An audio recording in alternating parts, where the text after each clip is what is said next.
Let's discuss replacing the stop lamp switch on a 2001 Honda Odyssey van. Now the first thing we're going to do is disconnect the electrical connector. Because of the location, I'm going to use a 90-degree pick to help release the locking tab and disconnect the connector here. The next thing we're going to do is take a 14mm open end wrench and release the jam nut, which is locking the depth of the switch into place. What that will allow me to do now is to back out the old switch.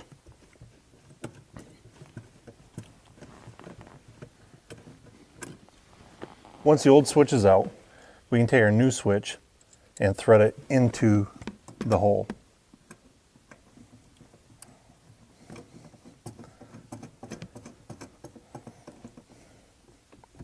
Now we need to carefully adjust it until we feel a slight tension as it's resting up against the pedal.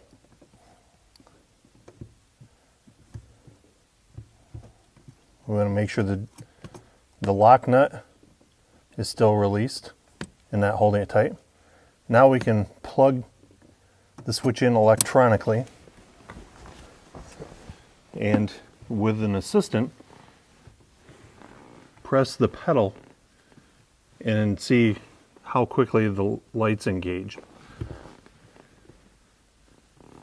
Now we will keep working that until we find the appropriate depth, and then tighten up the lock nut, locking it into place.